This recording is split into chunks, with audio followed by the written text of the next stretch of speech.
Hi అండి, అందరికీ నమస్కారం.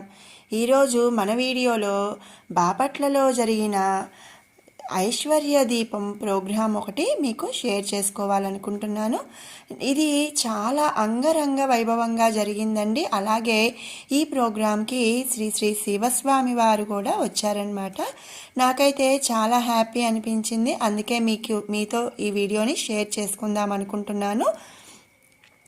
అయితే మొత్తం అంటే ఈ కార్తీక అమావాస్య రోజు ఆదివారం అలాగే అనురాధ నక్షత్రం రావటంతో ఇంటర్నేషనల్ లెవెల్గా ఆర్య వైశ్య వాళ్ళు ఈ ప్రోగ్రాం అనేది బాపట్లలో కండక్ట్ చేశారు.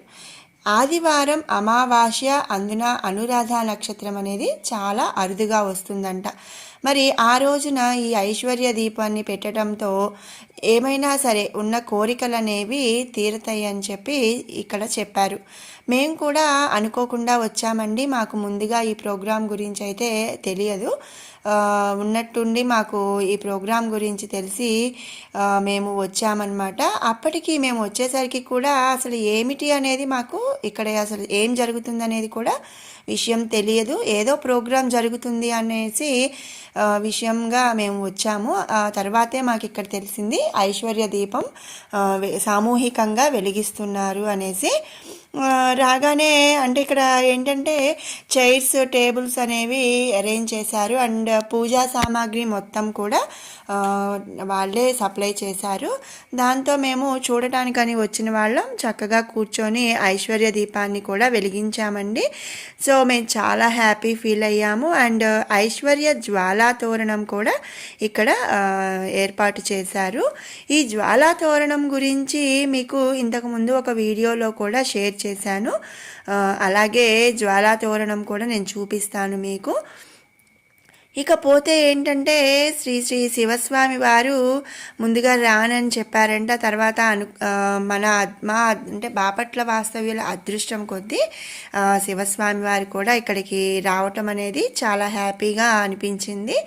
అండ్ పూజా సామాగ్రి అంటే పసుపు, కుంకుమ, పూలు, తాంబూలం, అలాగే కొంచెం ప్రసాదం అండ్ ఒత్తులు, నూనె సమస్తం వాళ్ళే సప్లై చేశారు. దీనినే కొంతమంది ఏంటంటే కుబేర దీపం, అలాగే ఉప్పు దీపం అని కూడా అంటారనమాట. ఈ దీపం వెలిగించి మనం ఏదైనా కూడా కోరిక కోరుకుంటే అవి నెరవేరుతాయి అని చెప్పి ఇక్కడ శివస్వామి వారు కూడా చెప్పారు. నేను ఈ వీడియోలో శివస్వామి వారి ప్రసంగము ఇవన్నీ కూడా నేను ఒరిజినల్ వాయిస్ అనేది నేను మీతో షేర్ చేసుకుంటాను. అలాగే శివస్వామి వారిని మేళతాళాలతో చక్కగా మొదల నుంచి కూడా మేళతాళాలతో మండపం దగ్గరికి తీసుకొచ్చారు, స్టేజీ దగ్గరికి తీసుకొచ్చారండి.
ఇవి వచ్చేసరికి పూజా సామాగ్రి అందరికీ ఏమేమి ఇచ్చారనేది దగ్గర దగ్గరగా ఒక 13-1400 మంది వరకు కూడా వెలిగించారండి ఈ దీపాలను. ఇక వాళ్ళు మొత్తం ఎంతమంది వచ్చినా కూడా లేదు అనకుండా ఈ సామాన్ అంతా కూడా వాళ్ళు సప్లై చేశారు, అరేంజ్ చేశారు. రెడీ అవ్వండి. అదిగో శివస్వామి వారు, ఆ వేగేసి నరేంద్ర వర్మ గారు, విఠల విఠల విఠల అంటూ మనం పాడుకుంటున్న విఠలేశ్వర స్వామి వారు, ఈ ముగ్గురు కలిసి ఇక్కడ ఐశ్వర్య దీపం వెలిగిస్తారు. అనంతరం వాయిద్యాల సమయంలో మీరు కూడా వెలిగించండి. ఆ తర్వాత శివస్వామి వారు మాట్లాడతారు. ముందే మాట్లాడతారా? చక్కగా ఓకే. శివస్వామి వారి ఆజ్ఞ ప్రకారం ముందే వారు మాట్లాడిన తర్వాత ఐశ్వర్య దీపం వెలిగిద్దాం అనుకున్నారు. ఈ ఐశ్వర్య దీపం వెలిగించిన తర్వాత పల్లకి సేవ ఉంటుంది, ధూళి పూజ ఉంటుంది, గోమయ ధూళి పూజ ఉంటుంది. ఆ ధూళి పూజతో అక్కడ దాకా చాలా తోరణం వెలిగించుకుంటాం. అది కూడా మీరందరూ తెలుసుకొని ఈ మధ్యలో ఎవరు ఉండద్దండి, దయచేసి మధ్యలో ఉండద్దు. ఇప్పుడు శివస్వామి వారు మాట్లాడతారు. ఈ ముందు మీడియా ప్రతినిధులు తప్పితే మిగతా అందరు జరిగితే అందరు కనపడతారు. మీడియా ప్రతినిధులు తప్పితే మిగతా వాళ్ళు తప్పుకోండి కొంచెం. సదా శివ సమారంభం శంకరాచార్య మధ్యమాం అస్మదాచార్య పర్యంతం వందే గురు పరంపరాం. అందరూ నమస్కారములండి. సనాతనమైన భారతీయ హైందవ సంస్కృతిలో కోటాను కోట్ల సంవత్సరాల నుంచి ఎంతమంది ఋషీశ్వరులు, మునీశ్వరులు అవధూతి చేసి జ్ఞానాన్ని ఇచ్చే ఈ దివ్యమైన అఖండమైన జ్యోతి స్వరూపంలో ఉన్న దీపాల ద్వారా ఈ ప్రాంతం అంతా వెలుగులు నిండాలి అంటూ చక్కగా చెప్పండి. ఓం నమ శివాయ, ఓం నమ శివాయ, ఓం నమ శివాయ, ఓం నమ శివాయ, ఓం నమో నారాయణాయ, ఓం నమో నారాయణాయ, ఓం నమో నారాయణాయ. హరిహరెద్దుని తలుచుకున్నాం.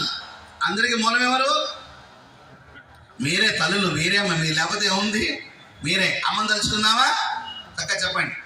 జయతు జయతు జయతు జయతు జయతు జయతు జయతు జయతు బాలా భారతి బ్రహ్మరూప జయతు జయతు జయతు జయతు జయతు జయతు జయతు జయతు బాలా వైష్ణవి విష్ణు రూప జయతు జయతు జయతు జయతు జయతు జయతు జయతు జయతు బాలా రౌద్రిణి రౌద్రిణి రుద్ర రూప రూప జయతు జయతు జయతు జయతు జయతు జయతు జయతు జయతు బాలా చిన్మయి చిన్మయి జ్ఞాన రూప జ్ఞాన రూప శ్రీరాజరాజేశ్వరి శ్రీరాజరాజేశ్వరి పరదేవతాభ్యో నమః. పరదేవతాభ్యో నమః. చెప్పండి. ప్రాతకాలం ప్రాతకాలం పరాదేవికి పరాదేవికి ప్రణతులు, ప్రణతులు, మధ్యాహ్న కాలం మధ్యాహ్న కాలం మహాదేవికి మహాదేవికి మంగళహారతులు, మంగళహారతులు, సాయంకాలం సాయంకాలం శివాదేవికి శివాదేవికి సన్నతులు, సన్నతులు, నిషీధకాలం నిషీధకాలం శ్రీ రాజరాజేశ్వరి మాతకు శ్రీ రాజరాజేశ్వరి మాతకు నీరాజనాలు. నీరాజనాలు. జగద్గురు ఆదిశంకరాచార్యుల వారు భారతదేశంలో పర్యటన చేస్తూ అష్టాశక్తి పీఠాలలో అమ్మవారిని శాంతింపజేయడానికి శ్రీచక్ర ప్రతిష్టాపన చేశారు. భూప్రస్థానము, మేరు ప్రస్థానము, ఆకాశ ప్రస్థానము, కైలాస ప్రస్థానం అని 4 రకాలుగా ఉంటాయి. దానిలో నవ ఆవరణతో కూడి ఉన్న శ్రీచక్రానికి అర్చన చేసేప్పుడు గురువుకి నమస్కారం చేసే ఒక సన్నివేశం వస్తుంది. దాన్ని గురుముద్ర అంటారు. మీ అందరికీ గురుముద్ర నేర్పిస్తా. ఈ ఉత్సవాలు, ఈ పండుగలు, దసరా వచ్చింది, వచ్చే సంవత్సరం మళ్ళీ దసరా వస్తుంది, దీపావళి వచ్చింది, మళ్ళా దీపావళి. చివరిగా ఇంకేం చేసామంటే ఐశ్వర్య దీపం వెలిగించుకున్నాము. ఐశ్వర్య దీపం వెలిగించిన తర్వాత ఉప్పు మీద పెట్టేసుకోవాలి ఆ దీపాన్ని. ఆ తర్వాత సంకల్పం చెప్పుకొని మన మనసులో ఉన్న కోరికనైతే చెప్పుకున్నామండి. ఆ తర్వాత చివరిగా నైవేద్యాన్ని కూడా పెట్టేశాము.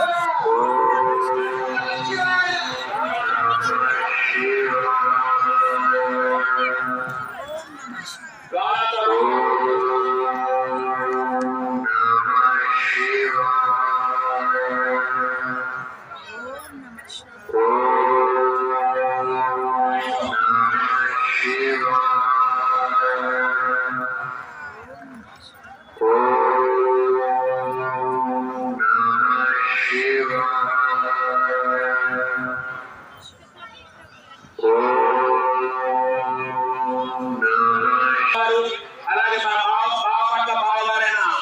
నాగేశ్వరరావు గారు ముగ్గురు కలిసి ఆ పల్లకి సేవతో కార్యకర్తలు పల్లకి సేవ రమేష్ అది తీసుకుని అక్కడికి వెళ్ళాలి. మెల్లగా ఆ ధోని స్వామివారికి మనమే ఆ ధోని ఇటు పక్క అటు పక్క అమ్మల దగ్గర నాకు చదువుతూ వెళ్ళాలి. ఆ అమ్మకి వారు శ్రీకరంచ పవిత్రంచ రోగ నివారణ లోకే వశీకరణ పుంసాం భస్వం శ్రేయ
ఇక ఈ ప్రోగ్రాం అయిపోయిన తర్వాత ఐశ్వర్య దీపాన్ని కూడా వెలిగించారు. పల్లకీలో భావనారాయణ స్వామిని పల్లకీలో తీసుకొచ్చారు. ఐశ్వర్య దీప జ్వాలా తోరణాన్ని వెలిగించి దాని కింద నుంచి స్వామివారిని పల్లకీలో 3 సార్లు అటు ఇటు తిప్పారు. ఆ తర్వాత మిగిలిన అందరూ కూడా ఆ జ్వాలా తోరణం కింద నుంచి వెళ్ళారనమాట. సో ఇలా మేము కార్తీక అమావాస్య రోజు సాయంత్రం పూట అనుకోకుండా ఐశ్వర్య దీపాన్ని వెలిగించి అలాగే ఐశ్వర్య జ్వాలా తోరణం కింద నుంచి కూడా మేము వెళ్ళామండి. చాలా బాగా అనిపించింది. సో మీకు ఈ వీడియో నచ్చినట్టయితే లైక్ చేయండి, షేర్ చేయండి, అలాగే మరిన్ని అప్డేట్స్ కోసం మన ఛానల్ని సబ్స్క్రైబ్ చేసుకోండి. Thanks for watching.